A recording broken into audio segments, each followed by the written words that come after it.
Yes, my dear students, very good morning to all of you in your biome academic and spiritual science classes. Dear students, आज human reproductive health वाले chapter के last segment को आज हम लोग touch कर रहे हैं और उसके बारे में कुछ जानकारी लेंगे। पॉइंट क्या है? सेक्सुअली ट्रांसमिटेड डिजीज, जिसे ब्रीफ में एसटीडीज कहते हैं। ठीक है, तो ध्यान रखिएगा, इस स्टडीज को उसके क्योरिंग के अथॉरिटी पर, ट्रीटमेंट के बेस पर दो कैटेगरी में कैटेगराइज किया गया है। एक है क्यूरेबल, दूसरा है नॉन क्यूरेबल। क्यूरेबल वे डिजीज जिसका इलाज किया जा सकता है, जिसके लिए औषधियां, मेडिसिन अवेलेबल हैं, जिस पर हम 100% ट्रीटमेंट करके उसका रिकवरी कर लेते हैं। तो ऐसे डिजीज या तो बैक्टीरिया से इन्फेक्टेड होते हैं, उनको बैक्टीरियल एसटीडीज कहते हैं। कुछ फंगस से इन्फेक्टेड होते हैं, जिनको फंगल एसटीडीज कहते हैं। कुछ प्रोटोजोआ से इन्फेक्टेड होते हैं, जिसको प्रोटोजोवन एसटीडीज कहते हैं। और कुछ या एकाध क्या होते हैं, पैरासाइट से इन्फेक्टेड होते हैं, उसको पैरासिटिक एसटीडीज कहते हैं। ओवरऑल जो वायरस से इन्फेक्टेड होते हैं वो नॉन क्यूरेबल होते हैं, क्योंकि अभी तक वायरस का 100% हम लोगों के पास इलाज उपलब्ध नहीं है। यद्यप बायोटेक्नोलॉजिस्ट, डॉक्टर्स, एक्सपर्ट्स और क्या कहते हैं कि साइंटिस्ट इस दिशा में अग्रसर हैं, प्रयास जारी है, लेकिन परिणाम आने की बारी है। तो डियर स्टूडेंट्स, ये जो डिफरेंट एसटीडीज हैं, इन्हें हम और भी कई नामों से जानते हैं। एक वो गुप्तांग रोग, वेनेरियल डिजीज, या रिप्रोडक्टिव ट्रैक्ट इन्फेक्शंस, आरटीआईज, या सेक्सुअली ट्रांसमिटेड इन्फेक्शंस, एसटीआईज के नाम से भी जानते हैं, जैसा कि यहाँ पर मेंशन किया गया है। ठीक है, तो इस आधार पर अब हम चलते हैं कि हमारे एनसीईआरटी में जो नाम तो गिना दिया गया है कि कौन कौन से क्यूरेबल हैं, कौन कौन से वायरल हैं, कौन कौन से बैक्टीरियल हैं, कौन फंगल हैं, कौन पैरासिटिक हैं, कौन जो है प्रोटोजोवंस हैं। लेकिन उनके सिम्टम क्या हैं, कैसे हम पहचानेंगे कि कौन सा ये रोग हो गया है, तो उसके लिए मैं थोड़ा सा एक स्टेप आगे चल दिया हूँ, एनसीईआरटी से थोड़ा सा आगे बढ़ने का प्रयास किया हूँ, जो यूपी बोर्ड, सीबीएसई बोर्ड के साथ साथ नीट के स्टूडेंट्स के लिए बेनिफिशियरी होगा, लाभदायक होगा, और इससे आपका लेवल उठेगा ही, नेगेटिव वर्जन नहीं आएगा, आप में प्लस पॉइंट्स जुटेंगे। ठीक है, आइए अब एक एक करके देखते हैं। तो जो क्यूरेबल बैक्टीरियल एसटीडीज होते हैं, वो पहला है क्लेमाइडियोसिस। ये क्लेमाइडियोसिस जो डिजीज है, ये क्लेमाइडिया ट्रैकोमैटिस नामक एक बैक्टीरिया से इन्फेक्टेड होता है, और इसका इन्फेक्शन मेल और फीमेल दोनों को होता है। इसके सिम्टम के बारे में अगर चर्चा करें तो इस डिजीज से सफ़र करने वाले पेशेंट मेल फीमेल दोनों में क्या होता है, थिक क्लाउडी पस from penis and vagina. Penis के अग्रभाग से और वेजाइना से क्या होते हैं, थिक, गाढ़े, बादल के रंग के तरह के क्या होते हैं, पस, मवाद निकलते हैं, जिसके कारण ऐसे अंगों में बर्निंग होती है, जलन होती है, खुजली होती है, प्रदाह, इन्फ्लामेशन, सूजन आती है, और यूरिन डिस्चार्ज करते समय पेन होता है। ठीक है, ये इसके सिम्टम हैं। अगला है गोनोरिया।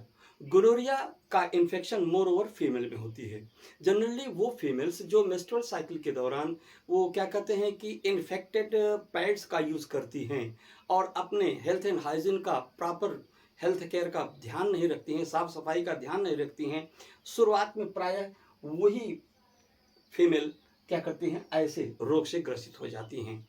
तो और जब एक बार इन्फेक्शन हो जाता है तो जल्दी ये जाता भी नहीं है, लॉन्ग ड्यूरेशन का होता है, और लॉन्ग ड्यूरेशन होने के बाद ये कई और साइड इफेक्ट काज करता है। इसलिए प्रिकॉशन, हेल्थ हाइजीन पर विशेष ध्यान देना बहुत ज़रूरी है। तो ये क्या है, ये जो गोनोरिया होता है ये नेसेरिया गोनोरिया नामक ग्राम नेगेटिव बैक्टीरिया के द्वारा होता है। ठीक है, इसका इन्फेक्शन केवल फीमेल में देखा जाता है सिम्टम, मेल में नहीं दिखता है ये। इसके सिम्टम क्या होते हैं, जो यूरिनरी ट्रैक्ट होता है, जननांग होता है या मूत्र जन जो नली होती है उसमें ईचिंग होती है, जलन होता है, इरिटेशन होता है, पेनफुल यूरिनेशन यानी यूरिन डिस्चार्ज के समय जो है पेन होता है, येलो वेजाइनल डिस्चार्जेस, वेजाइना से येलो कलर के पस लाइक जो है क्या होते हैं डिस्चार्जेस, द्रव निकलते रहते हैं, रिसते रहते हैं, और साथ ही साथ क्रॉनिक कंडीशन आने पर joints swelling and pain, joints में सूजन आ जाती है और पेन भी होता है। कारण यही होता है गोनोरिया। और फीमेल में आफ्टर क्वाइटस ड्यूरिंग इंटरकोर्स क्या होता है, उसमें ब्लीडिंग भी होती है। ये सिम्टम आते हैं गोनोरिया के। फिर अगली तीसरी चीज देखें जो बैक्टीरियल है वो है सिफिलिस। सिफिलिस क्या होता है, ये ट्राइपोनीमा पैलिडियम, ट्राइपोनीमा पैलिडियम नामक क्या करता है, इस बैक्टीरिया से ये इन्फेक्टेड होता है और इससे मेल और फीमेल दोनों इन्फेक्टेड होते हैं। इसके सिम्टम क्या हैं, स्मॉल पेनलेस सोर्स, छोटे बिना दर्द के छाले, कहाँ पर, एंड रेड ब्राउन स्पॉट्स, और लाल या भूरे धब्बे कहाँ आते हैं, इनसाइड माउथ एंड जेनाइटल, जननांग और मुंह के अंदर ये छाले दिखेंगे आपको, धब्बे दिखेंगे, और ये छाले धब्बे आपके लिप्स, होठों पर, पाम, हथेलियों में, सोल, तलवे में भी क्या होते हैं, ये दिखाई पड़ते हैं। और क्रॉनिक कंडीशन में इसका रिजल्ट क्या होता है, इसकी वजह से पैरालिसिस, लकवा मारने की शिकायत, मेंटल डिसऑर्डर्स, मानसिक रूप से विकृत हो जाना, पागलपन की शिकायत भी हो सकती है, एंड डीफनेस, गूंगे बहरे की भी शिकायत आ सकती है। ये सिफिलिस के सिम्टम हैं। अब क्यूरेबल में जो अगला डिजीज आता है वो है फंगल डिजीज, यानी फंगस से जो इन्फेक्टेड होते हैं। तो फंगस से इन्फेक्टेड होने वाले इसमें दो प्रकार की एसटीडीज होते हैं। एक होता है कैंडिडियासिस, कैंडिडियासिस जो कि कैंडिडा एल्बिकेंस नामक ईस्ट के द्वारा, यूनिसेलुलर फंगस के द्वारा होता है। इसके सिम्टम क्या आते हैं, फीमेल में और मेल में दोनों सिम्टम आएंगे। फीमेल के सिम्टम क्या होते हैं, वेजाइना में पेनफुल इन्फ्लामेशन होगा, ईचिंग होगी, थिक वाइट डिस्चार्जेस रिलीज होते रहते हैं, सीक्रेट होते रहते हैं। और मेल में क्या होता है, पेनफुल इन्फ्लामेशन इन यूरिनरी ब्लैडर, यूरिनरी ब्लैडर में क्या होता है, दर्द के साथ जो है सूजन आ जाती है, इन्फ्लामेशन आ जाता है। ये इसके सिम्टम हैं। दूसरा जो फंगल है जॉकिच या टेनिया क्लोरिस, ये जो है ट्राइकोफाइटान रुब्रम नामक फंगस से इन्फेक्टेड होता है। इसके सिम्टम क्या हैं, ईचिंग, रेडनेस, रैश इन ग्रोइन एरिया, ग्रोइन एरिया माने जंघों के बीच में, दोनों जंघें मिला दीजिए, दोनों जंघें अगर आपस में सट जाएं, जितने पार्ट्स आपस में सटे रहते हैं वो उतना रीजन ग्रोइन एरिया कहलाता है। फिगर में देखा जाए ये आपका अपर पार्ट हो गया, ये एब्डोमेन हो गया, ये थाई, दोनों निकल रहे हैं, थाई का ये दोनों पोर्शन, ये जहाँ तक ये स्पॉटेड दिखाया जा रहा है, इतना एरिया क्या है वो ग्रोइन एरिया होता है। तो ग्रोइन एरिया में ये सारे सिम्टम्स जनरेट होते हैं। ठीक, नेक्स्ट क्यूरेबल में है प्रोटोजोन्स, प्रोटोजोआ से होने वाले जो एसटीडीज होते हैं वो उसको हम कहते हैं वेजिनिटिस या ट्राइकोमोनियसिस। तो ये वेजिनिटिस या ट्राइकोमोनियसिस नामक का जो एसटीडी है वो प्रोटोजोआ से होता है, और यह रोग जो है ट्राइकोमोनास वेजिनेलिस नामक प्रोटोजोआ से इन्फेक्टेड होता है। ठीक है, इसके सिम्टम क्या हैं, vaginal discharges, itching, irritation, painful urination, and ये सारे की मीनिंग तो आप जान चुके हैं, हिंदी में भी मैं बोल चुका हूँ, एंड फॉल स्मेलिंग, भद्दी, दुर्गंध आती है वेजाना से। और हाँ, ये इसके सिम्टम हो गए। और लास्ट क्यूरेबल जो एसटीडी है वो है पैरासिटिक लाउस, लाउस का प्लूरल होता है लाइस, ढील, ढील ढील, चीलर, ये सब जो होते हैं। तो ये जो पैरासिटिक लाउस होता है वो जिसकी जो एसटीडी क्रिएट होता है वो पाइथेरस प्यूबिस नामक पैरासाइट के कारण होता है। इससे मेल और फीमेल दोनों इन्फेक्टेड होते हैं। इसके सिम्टम क्या हैं, प्यूबिक एरिया में, प्यूबिक रीजन में ईचिंग होगी, पेन होगा, रेड रेड ब्लिस्टर्स, लाल लाल जो है क्या हो जाएंगे, वो फफोले पड़ जाएंगे, और प्यूबिक एरिया का जो हेयर है वो लॉस करने लगता है, रिमूव होने लगता है। तो इस प्रकार से ये सिम्टम इसके हुए। ठीक है, अब यस्टडी में हम लोग देखेंगे जो नॉन क्यूरेबल होता है यानी वायरल होता है, जो वायरस से कॉजेज होते हैं वो नॉन क्यूरेबल होते हैं। इसके लिए एक ही जुमला है, इसका ट्रीटमेंट नहीं है, इसके लिए एक ही जुमला है, एक ही स्लोगन है कि precaution is better than cure, उपचार से बेहतर है क्या, सावधानी। तो प्रिकॉशन के द्वारा हम इसको रोक सकते हैं, अपने को बचा सकते हैं। अदरवाइज इन्फेक्शन हो गया तो दवाओं के माध्यम से हम अपने लाइफ स्पान को बढ़ा सकते हैं, लेकिन लास्ट रिजल्ट इसका मृत्यु ही होती है, फेटल होता है। ठीक है, आइए 1 2 3 4 ये 4 प्रकार के हैं, आइए एक एक करके इसका भी अध्ययन कर लें। तो ये होता है, एक है AIDS, AIDS acquired immunodeficiency syndrome. ठीक है, ये क्या होता है, मेल फीमेल इससे दोनों अफेक्टेड होते हैं, और यह HIV human immuno deficiency virus के द्वारा ये काज्ड होता है, इन्फेक्टेड होता है। इसका transmission sexual contact, blood contact और मदर से उसके गर्भ में पल रहे फीटस यानी बेबी को भी इसका इन्फेक्शन ट्रांसफर होता है।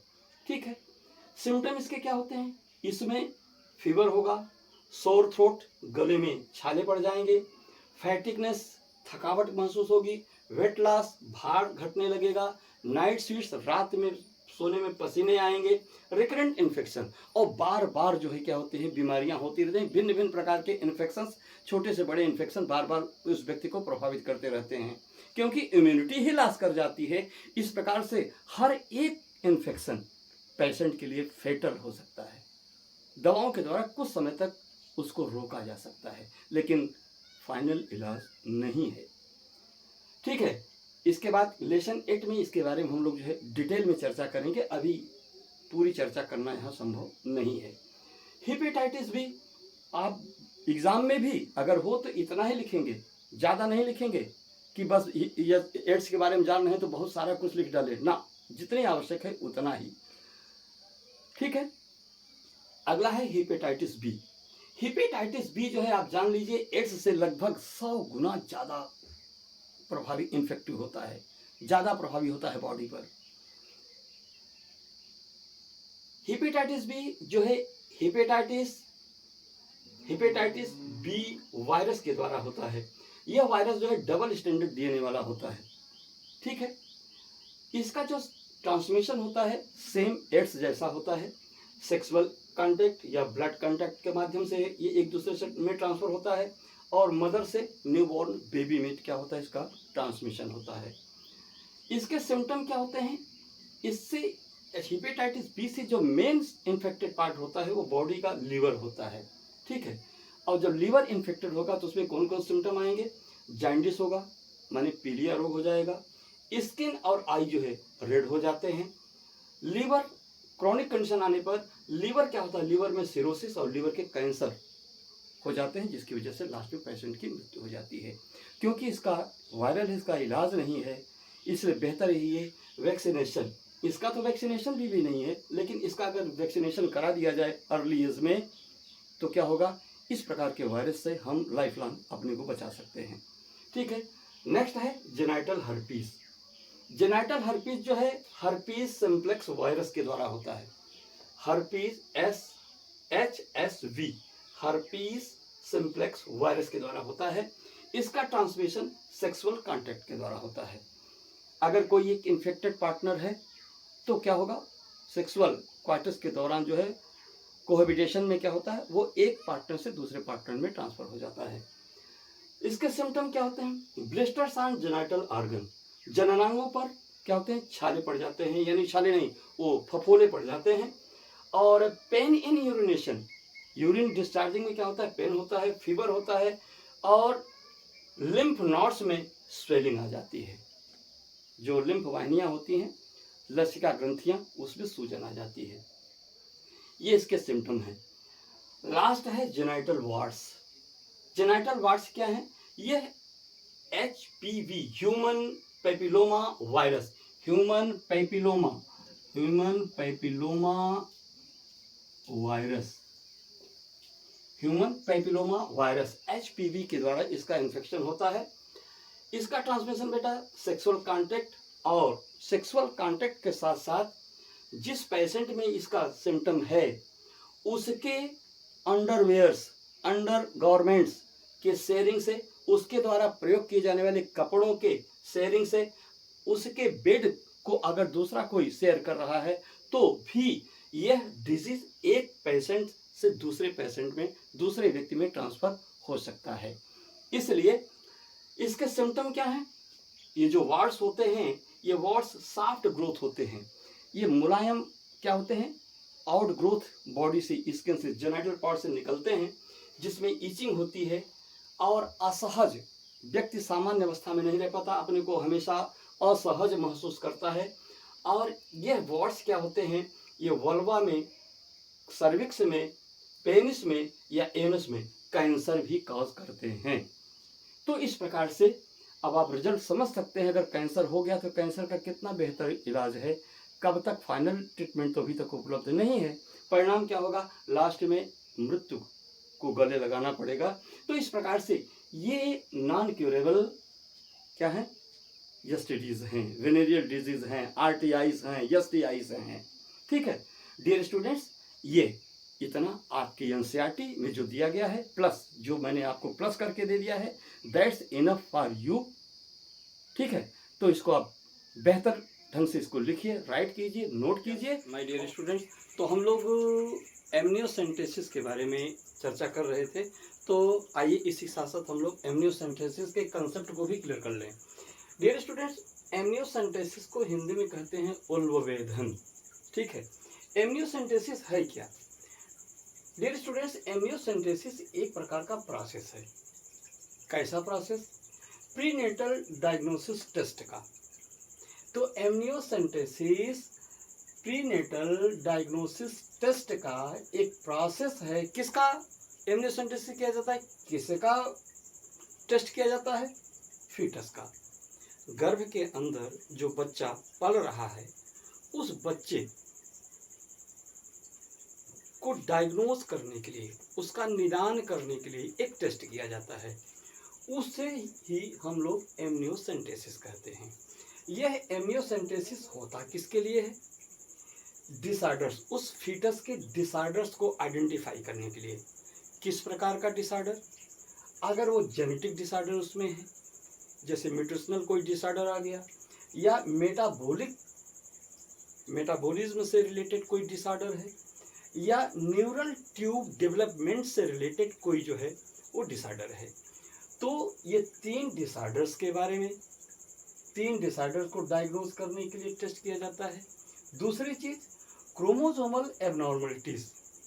क्रोमोसोमल एबनॉर्मलिटीज माने कहीं किसी क्रोमोसोम में मोनोसोमी, ट्राइसोमी या एन्यूप्लॉइडी, न्यूप्लॉइडी का इशू तो नहीं आ गया है, इसका टेस्ट करने के लिए। और साथ ही साथ सेक्स को डिटरमाइन करने का भी टेस्ट लिया जाता है इस एमनियोसेंटेसिस के द्वारा। तो यहाँ पर बाकी सब चीज़ें तो ठीक है, लेकिन यहाँ पर जो सेक्स डिटरमिनेशन का टेस्ट लिया जाता है, इसका लोग एमनियोसेंटेसिस के द्वारा मिसयूज करते हैं। क्या करते हैं इसका बाद में चर्चा करेंगे। अब डेफिनेशन जानने के बाद आइए जरा थोड़ा सा फिगर देख लीजिए। यहाँ फिगर देखिए, ये एक मदर का वुम्ब है, जिसके अंदर ये यूटरस है, ये यूट्राइन वॉल है, इसके अंदर एक कैविटी है जिसको हम कहते हैं एमनियोटिक कैविटी, जिसमें फीटस डेवलप करता है। इसी यूट्राइन वॉल से प्लेसेंटा अटैच होता है। प्लेसेंटल कॉर्ड जो है, एम्बिलिकल कॉर्ड यहाँ से निकल करके बच्चे से अटैच होता है। यहाँ पर ये फीटस है।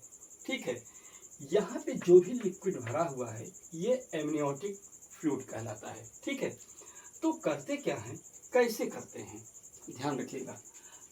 इसका एमनियोसेंटेसिस का प्रोसेस ये होता है कि सबसे पहले एक सिरिंज लेंगे, लंबी निडल वाली, उसे क्या काम करेंगे, एक कुशल स्किल्ड डॉक्टर के द्वारा इसे क्या करते हैं, मदर के वोम से यूट्रस में एंट्री कराते हैं और यहाँ से एमनियोटिक फ्लूइड को सिरिंज में खींचते हैं।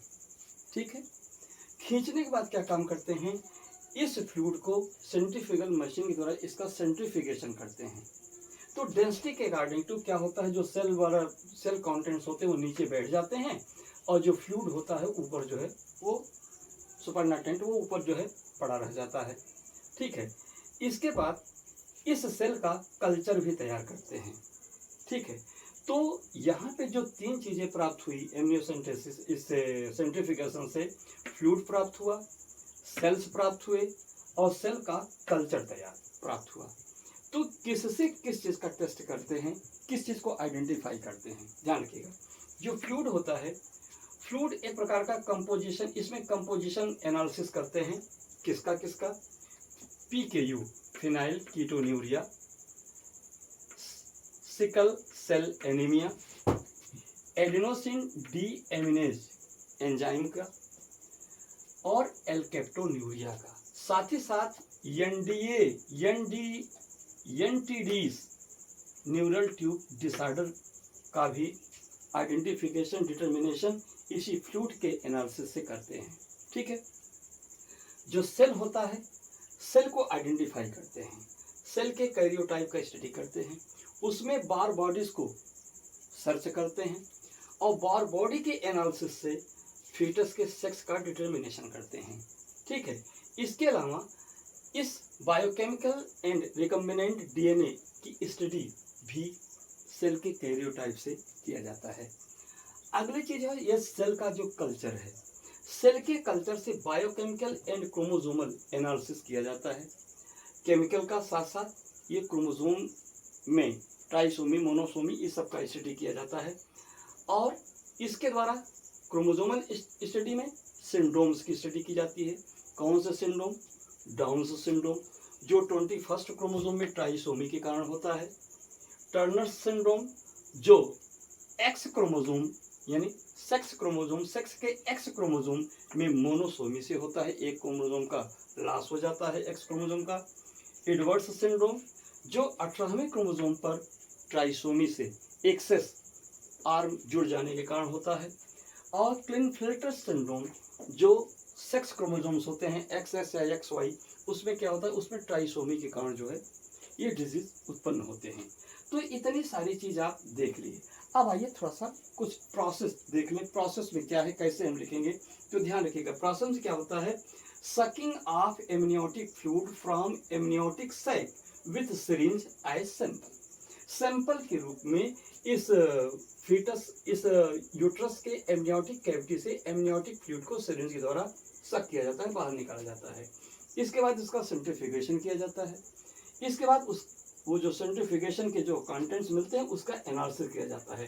तो कंटेंट्स क्या क्या मिलते हैं, फ्लूइड मिलता है, सेल्स मिलते हैं, सेल कल्चर मिलता है। इतनी सारी चीज़ आप यहाँ भी देख लिए। अब कुछ नई बातें, मिसयूज कहाँ होता है, मिसयूज कब करते हैं। बाय द वे आजकल ट्रेंड आ गया है, लोगों में बच्चों के प्रति ज़्यादा रुझान, कन्याओं के प्रति मतलब हेट या न चाहने की अनवांटेड कंडीशन। ये क्या करता है, ये जब जान जाते हैं कि सेक्स जो है मेल का है या फीमेल का है, तो फीमेल का सेक्स होने के बाद जब सेलेक्ट कर लेते हैं यस फीमेल का सेक्स है, तो एबार्शन करा देते हैं और इस एबार्शन को फीमेल फेटिसाइड कहा जाता है, कन्या का भ्रूण हत्या। यही मिसयूज है, यही नहीं होना चाहिए। बाकी तो एमनियोसेंटेसिस में बाकी हर चीज़ें अच्छी हैं। अगली कंडीशन क्या है, एमनियोसेंटेसिस के लिए प्रॉपर टाइम क्या है। तो प्रॉपर टाइम होता है प्रेगनेंसी मेंटेन होने के 15 से 20 हफ्ते के अंदर एमनियोसेंटेसिस का प्रोसेस हो जाना चाहिए। इसमें रिस्क क्या होते हैं, बहुत ज़्यादा रिस्क नहीं होते हैं, लेकिन रेयर केसेस में कभी कभी रिस्क देखा गया है। किस पॉइंट को लेकर के, एबार्शन को लेकर के, इन्फेक्शन को लेकर के, रेसस डिजीज ब्लड ग्रुप को रिलेटेड हो लेकर के, और एमनियोटिक फ्लूइड का सिक्रीशन होने लगता है यूट्रस से। तो यही रेयर केसेस में ये जो है रिस्क इस एमनियोसेंटेसिस से होते हैं। ओवरऑल बाकी सब चीज़ें ठीक होती हैं। यहाँ पे एक पॉइंट है NTDs, जरा इसको भी समझ लें। हमारी एनसीईआरटी में ओवरऑल चर्चा तो कर लिया है, क्योंकि डिसऑर्डर में न्यूरल ट्यूब डिसऑर्डर्स ENTDs भी आते हैं। तो ये क्या है बेटा, ENTDs क्या होता है, एक न्यूरल ट्यूब डिसऑर्डर है। जब कब होता है, ये कब होता है, ये ड्यू टू न्यूट्रिएंट्स की कमी, माँ जो न्यूट्रिशन ले रही है ड्यूरिंग प्रेगनेंसी उसकी कमी, फोलिक एसिड उसको प्रॉपर मात्रा में नहीं मिल रहा है उसकी कमी, या कोई ड्रग्स ले रही है उस ड्रग्स की कंसंट्रेशन ब्लड में अगर अधिक हो रहा है तो क्या होते हैं, ये डिसऑर्डर जनरेट होते हैं। साथ ही साथ इस डिसऑर्डर के लिए जो रिस्पॉन्सिबल जीन होता है वह है MTHFR। इसके अलावा और भी जीन्स हैं, लेकिन मोर ओवर यह MTHFR जो जीन होता है वह ENTDs न्यूरल ट्यूब डिसऑर्डर्स के लिए रिस्पॉन्सिबल होता है। ये जो ENTDs होता है दो प्रकार का होता है। एक होता है स्पाइना बाइफिडा। स्पाइना बाइफिडा के केस में क्या होता है कि जो न्यूरल ट्यूब फीटस जब डेवलप कर जाता है, डेवलप करने के बावजूद भी आफ्टर बर्थ भी क्या होता है कि बच्चे का जो न्यूरल ट्यूब है वो कहीं न कहीं से खुला ही रह जाता है, वो पूरा ट्यूब नहीं बन पाता, जिसकी वजह से ये प्रॉब्लम आती है। और दूसरा है एनेंसेफेली। एनेंसेफेली क्या है, यह incomplete development of brain and skull. इस इशू में क्या होता है, जो बच्चा फीटस गर्भ में पल रहा है उसका इनकम्प्लीट, उसके जो क्या होते हैं, उसका जो ब्रेन है वो अनडेवलप होता है, और यहाँ तक कि खोपड़ी भी, ब्रेन की स्कल भी फुल्ली डेवलप नहीं हो पाती है, जिससे बहुत सारी एबनॉर्मलिटीज उस फीटस को, उस बेबी, न्यू बॉर्न बेबी को लाइफ लॉन्ग सफ़र करना पड़ता है। तो इन सारी चीज़ें एमनियोसेंटेसिस से जानी जा सकती हैं, और अगर ज़्यादा डिस्टर्बिंग कंडीशन होती है तो एमनियोसेंटेसिस के रिजल्ट से हम क्या देखते हैं, इसको देखते हुए उसका ऐसे फीटस का EMTP कराया जा सकता है। ये लीगल है, ऐसी दशाओं के लिए एमनियोसेंटेसिस लीगल है और आप करा सकते हैं। और उस फीटस को जो विकृतपूर्ण है, जिसका जीवन भी जीवन से बदतर हो जाए, उसको बचाने के लिए ऐसे शिशु की भ्रूण हत्या करना न्यायोचित है, कानून इसकी मान्यता देता है। लेकिन एक जगह मिसयूज इसको करते हैं, जब सेक्स को सेलेक्ट करने के बाद फीमेल का फेटिसाइड करा देते हैं, कन्या भ्रूण की हत्या कर देते हैं। इसके अलावा everything is okay and beneficiary for human reproductive health. Dear students, आज आपका यह human reproductive health fully chapter complete हो गया। आप इसका नोट्स ले लीजिएगा, लिख लीजिएगा, समय से इसको बना लीजिए और मन लगा के पढ़िए, लाइक कीजिए, सब्सक्राइब कीजिए और अपने फ्रेंड्स को शेयर कीजिए। Thank you very much.